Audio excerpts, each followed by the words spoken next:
నమస్కారం అండి. ఈరోజు నేను నా సొంత అనుభవం చెప్తున్నాను. అదేంటంటే, నేను ఒక సింగిల్ బెడ్రూము కిరాయి రూమ్‌లో ఉండేవాడిని. ఇది తూర్పు ఫేస్ ఉన్న భాగము.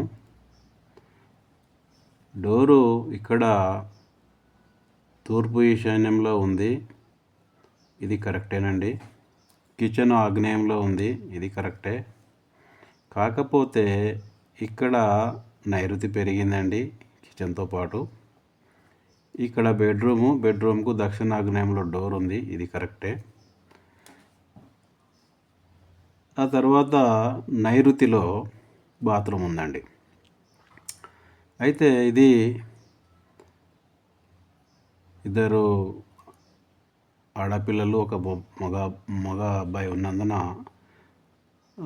నేను ఇంటి లోపలనే బాత్రూమ్ ఉంటే మంచిదనే ఉద్దేశంతో నేను ఈ రూమ్కి షిఫ్ట్ కావడం జరిగింది.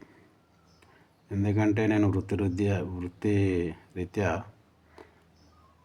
బయట ఉండేవాడిని. కాబట్టి పిల్లల సేఫ్టీ కొరకు బాత్రూమ్ లోపల ఉంటే బాగుంటుందనే ఉద్దేశంతో నేను ఈ రూమ్కి షిఫ్ట్ కావడం జరిగింది. అయితే ఇందులోకి మేము షిఫ్ట్ అయిన తర్వాత నేను బయట ఉండేవాడిని కాబట్టి నాకు పెద్దగా దీని ఎఫెక్ట్ పడలేదు. కానీ మా ఇంట్లో అందరికీ ఎఫెక్ట్, మా భార్యకు కానీ, అమ్మాయిలకు కానీ, మా అబ్బాయికి కానీ ఎప్పుడూ అనారోగ్యంగా ఉండేవారు. ఇది ఎందుకు ఇలా జరుగుతుందని అనుకునేటప్పుడు నాకు తెలిసిన ఒక వ్యక్తి ఇది వాస్తుకు ఉందో లేదో చూపించుకోమని అడ్వైజ్ చేయడం జరిగింది. వాస్తు నేను యాక్చువల్గా వాస్తును నమ్మేవాడిని కాదు. కానీ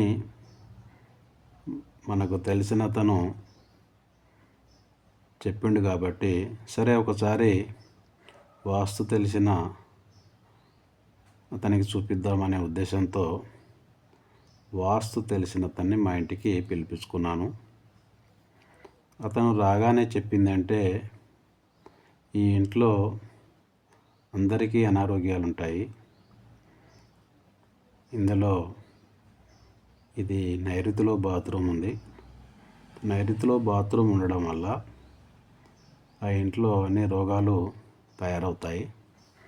కాబట్టి ఈ ఇంటి నుండి మీరు బయటికి వెళ్ళి వేరే దగ్గర కిరాయికి ఉండండి అని నాకు అతను సలహా ఇవ్వడం జరిగింది. కానీ నాకు వాస్తు తెలియదు కాబట్టి నేను ఎవరైతే వాస్తు ఇది చూసి చెప్పాడో అతనికే రిక్వెస్ట్ చేయడం జరిగింది. ఏంటి అంటే, నాకు ఒక మంచి ఇల్లు, వాస్తు ప్రకారంగా ఉన్న ఇల్లు మీరే చూసి పెట్టండి, మీకు డబ్బులు ఇస్తాను అని చెప్పడం జరిగింది. అతను నేనుండే ఈ స్థలానికి కమ్సకం 60 కిలోమీటర్ల దూరంలో ఉండేవాడు. నా కోసము అతను ఒక 3 రోజులు నేనుండే లొకేషన్కి రావడం జరిగింది. ఆ తర్వాత వెతుకుతూ ఉన్నాము కిరాయి రూమ్లు.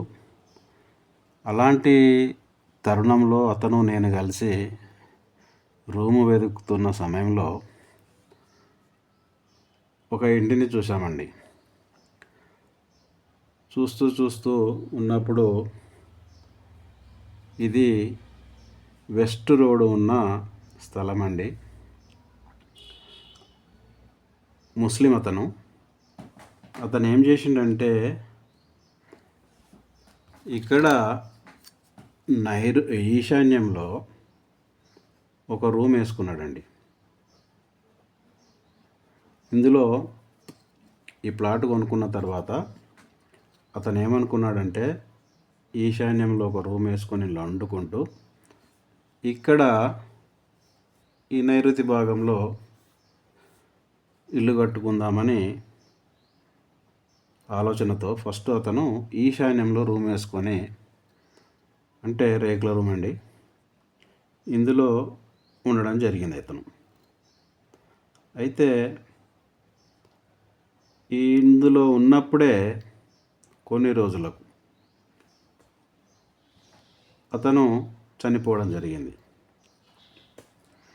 అయితే నేను ఎవరైతే వాస్తు తెలిసిన తనతోటి ఇల్లు డ్రై రూమ్ ఉండడానికి వెతుకుతున్నామో అప్పుడు ఇల్లును చూసినప్పుడు ఈ ఇంట్లో ఇక్కడ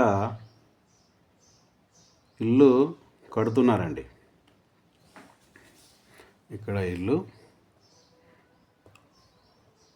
కడుతున్నారు వాళ్ళు. ప్రాపర్గానే ఇంటి మొత్తానికి నైరుతిలో కడుతున్నారు. ఈ ఇల్లు కడుతున్న సమయంలో మేము వెళ్ళాము. అప్పటికి ఈ రూమ్ ఉందండి. అయితే నాకు తెలిసిన ఈ వాస్తు అతను ఈ ఇంటికి వెళ్ళగానే ఇక్కడ అంటే చనిపోయిన అతని భార్య ఈ ఇంట్లో ఉంది. ఇల్లు అప్పటికి కడుతున్నారు, కంప్లీట్ కాలేదు. ఇతను ఆమెను చూడగానే ఈ ఇల్లు ఎవరిది అని అడిగాడు. మాదేనండి అని అన్నది. ఏమ్మా మీ ఆయన ఉన్నాడా పోయిండా అని డైరెక్ట్గా అడిగాడండి. అదేంటి సార్ మీరు అలా అంటారు అన్నది. మీరు ఇక్కడ ఈశాన్యంలో రూమ్ వేసుకొని ఉండడం వల్ల ఈశాన్యం కప్పైంది ప్లాట్కి మొత్తానికి. కాబట్టి ఇక్కడ ఇలాగా రూమ్ వేసుకొని ఈశాన్యంలో ఉన్నప్పుడు అది మగవారికి ముప్పు జరుగుతుంది. కాబట్టి మీరు చేసిన తప్పు ఏంటంటే మీరు వేరే దగ్గర ఉండి ఇక్కడ ఇల్లు కట్టుకుంటే బాగుండేది. కానీ మీరు ఇక్కడే ఈశాన్యంలో ఒక రూము లాగా రేకులు వేసుకొని ఉండి ఇక్కడ ఇల్లు కట్టుకుందాం అనుకున్నారు. మీరు చేసిన పెద్ద తప్పు అదే అని చెప్పాడండి. నేను సర్ప్రైజ్ అయినా. ఎందుకంటే ఆమె చెప్పకముందే ఇతను ఈ రూమ్ చూసి అలా మీ వారు ఉన్నారా లేదా అని అడగడం జరిగింది. లేడు అని చెప్పేసరికి ఇతను చెప్పింది కరెక్టే అని నాకు అనిపించింది. నేను అంతవరకు వాస్తు నమ్మేవాడిని కాదు.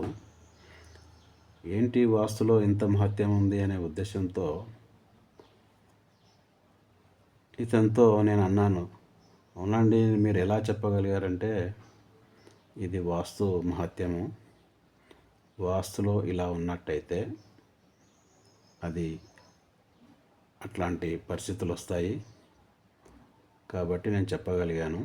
అతను అప్పటికే ఒక 10-15 ఏళ్ళ సంది వాస్తు చెప్పడం జరుగుతుంది. చాలా ఎక్స్పర్ట్ అతను. సో నేను ఎప్పుడైతే ఇలా చెప్పాడో నాకు వాస్తు మీద నమ్మకం కుదిరింది.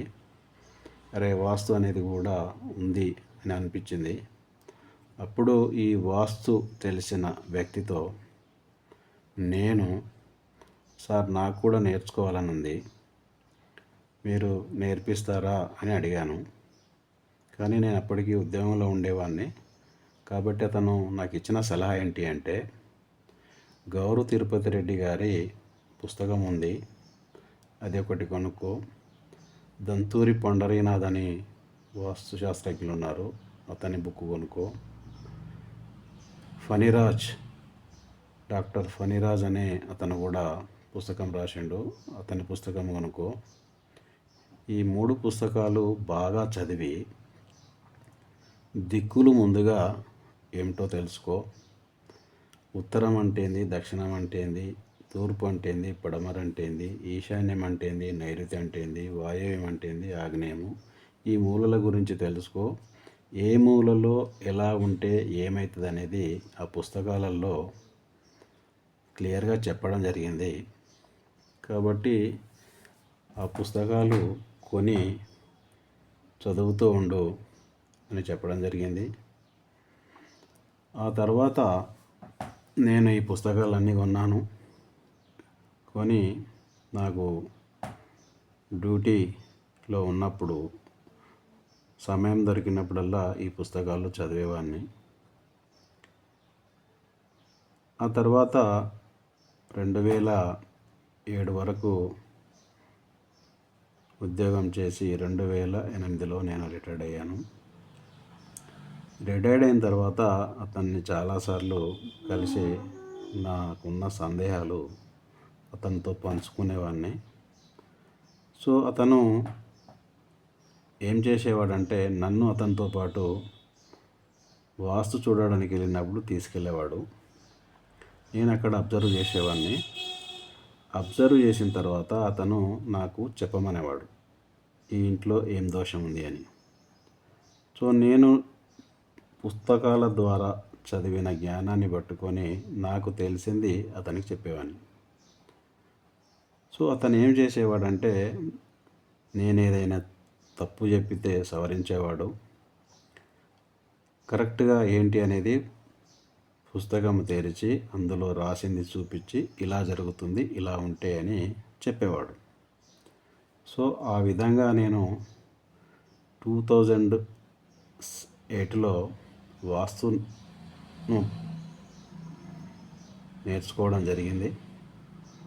ఆ తర్వాత నేను కూడా వాస్తును చెప్పడం జరుగుతుంది. సో ఇది నాకు సొంతంగా అనుభవమైంది కాబట్టి నేను వాస్తును నమ్మకపోయినా అంతకుముందు అతను చెప్పిన తర్వాత నమ్మడం జరిగింది. అతను చెప్పినట్లు పుస్తకాలు కొన్ని చదవడం జరిగింది. అతనితో పాటు కొన్ని రోజులు తిరగడం జరిగింది. ఆ తర్వాత ఇప్పుడు 2008 నుండి నేను వాస్తును చెప్పడం జరుగుతుంది. సో ఇది నేను సర్ప్రైజ్గా అయ్యింది ఎప్పుడంటే, ఎప్పుడైతే ఆ ఇంటి ఆడామె ఈశాన్యంలో రూమ్ ఉంది, అతను ఉన్నాడా లేడా అని అడగగానే అతను లేడు అనేసరికి నేనే సర్ప్రైజ్ అయ్యాను. సో వాస్తు అనేది ఉంది అని నమ్మి నేను వాస్తును నేర్చుకున్నాను. కాబట్టి నేను అందరికీ చెప్పేది ఒకటే, ఏమిటంటే మీరు వాస్తును పాటించండి. పంచభూతాలు అనేది వాటి పని అవి చేస్తూనే ఉంటాయి. ఇల్లుని సక్రమమైన రీతిలో మనం కట్టుకోకుంటే పంచభూతాలు అనేవి అవి చేసే పనులు చేస్తూనే ఉంటాయి. సో ఎవరైనా సరే ఇల్లు కట్టుకోవాలనుకున్నప్పుడు, ఒక రూమ్కు కిరాయికి ఉండాలనుకున్నప్పుడు కూడా వాస్తు తెలిసిన ఎవరినైనా, మీకు నచ్చిన ఎవరినైనా పిలవండి, అతనితో చూపించుకోండి. అతను చెప్పిన ప్రకారం ఇల్లు కట్టుకోండి. అతను చెప్పిన ఇంట్లో కిరాయికి ఉండండి. ఇట్లా చాలామంది బిల్డర్సు ఎవరి దగ్గర ప్లాన్ గీయించుకొని వస్తారు. ప్లానరుకి చాలా వరకు నేను నా అనుభవరీత్యా చెప్తున్నాను, వాళ్ళు ఒక ప్లాటు ఉంటే ఆ ప్లాటులో మాకు 2-3 బెడ్రూమ్లు కావాలండి, 2-3 బాత్రూమ్లు కావాలండి అని చెప్పగానే అతను ఎక్కడెక్కడ చేయాలనేది చూస్తాడు. కానీ డోర్లు సరి అయిన పద్ధతిలో ఉన్నాయా లేవా, ఉచ్చస్థానంలో ఉన్నాయా లేవా, ఇవన్నీ ఏమి పట్టించుకోకుండా వాళ్ళు డిజైన్ చేసి ఇవ్వడం జరుగుతుంది. నేను ఎంతోమంది నా దగ్గరికి వచ్చినప్పుడు వాటిని సరిచేసి ఇవ్వడం జరిగింది. కాబట్టి మీరు ఎవరైనా సరే లక్షలు పెట్టి మనం ఇల్లు కడతాము కాబట్టి మళ్ళీ తర్వాత ఇది బాగాలేదు అని వాస్తుశాస్త్రజ్ఞుడు చెప్పినప్పుడు, ఒక గోడ తీయమని చెప్పినప్పుడు, ఒక డోరు తీయమని చెప్పినప్పుడు, ఒక కిటికీ తీయమని చెప్పినప్పుడు, సంపు ఇక్కడ కాదు ఇక్కడ ఉండాలని చెప్పినప్పుడు, లేదా బోరింగ్ ఇక్కడ కాదు ఇక్కడ వేయాల్సింది అని చెప్పినప్పుడు మనము చాలా బాధపడాల్సి వస్తుంది. కాబట్టి అన్నీ సరైన దిశల్లో ఉండాలనుకున్నప్పుడు ఇల్లు స్టార్ట్ చేసే కంటే ముందు ప్లానుని వాస్తు శాస్త్రజ్ఞునికి తీసుకెళ్ళి చూపించండి. అతడు చెప్పింది కరెక్టా లేదా అని మీరు వెరిఫై చేసుకుంటే ఇంకా మంచిది. ఇంకో తెలిసిన వాస్తు అతని దగ్గరికి కూడా వెళ్ళండి. ఎందుకంటే నేను పల్లెటూళ్ళలో కొంతమంది వాస్తు చెప్తారు, వాళ్ళు కరెక్ట్ చెప్పరని కాదు, కానీ కొంతమంది కొన్ని మాత్రమే నేర్చుకొని అది వాస్తు చెప్పడం స్టార్ట్ చేస్తారు. అది కరెక్ట్ పద్ధతి కాదు. కాబట్టి వాస్తు ఎవరైతే పర్ఫెక్ట్గా చెప్పగలుగుతారో మీ స్నేహితుల ద్వారా, మీకు తెలిసిన ఫ్రెండ్స్ ద్వారా తెలుసుకొని అతన్ని పిలిపించి మీరు వాస్తును సరిచేసుకొని ఇల్లు కట్టుకోవడము శ్రేయస్కరం. సో నాకు అనుభవమైన తర్వాత నేను వాస్తు నేర్చుకున్నాను. ఇప్పుడు సొంతంగా ఇల్లు కట్టుకున్నాను. నా సొంత గ్రాఫ్తోనే నేనే ఇల్లు కట్టుకున్నాను. సో నేను ఇల్లు కట్టుకున్న తర్వాత అంటే దాదాపుగా నేను 2008-9లో వాస్తు చెప్పడం స్టార్ట్ చేసిన. 2018లో నేను ఇల్లు కట్టుకోవడం జరిగింది. ఇల్లు కట్టుకున్న తర్వాత నాకు ఫస్ట్గా ఎవరైతే ఈ రూమ్లో ఉండొద్దు అని చెప్పిన వాస్తు శాస్త్రము తెలిసిన ఆ రెడ్డి గారిని పిలిపించి నా ఇల్లు, నేను కట్టుకున్న ఇల్లు కరెక్ట్గా ఉందా లేదా అని చూపించడం జరిగింది. అతను వచ్చిన తర్వాత ఒక్క తప్పు కూడా తీయలేదండి. పర్ఫెక్ట్గా ఉంది ఇల్లు అని చెప్పడం జరిగింది. కాబట్టి మీరు ఎవరైనా సరే కొత్త ఇల్లు కట్టుకోవాలనుకున్నప్పుడు తప్పకుండా వాస్తు తెలిసిన అతన్ని పిలుచుకొచ్చి చూపించి అతను చెప్పినట్లు ఇల్లు కట్టుకొని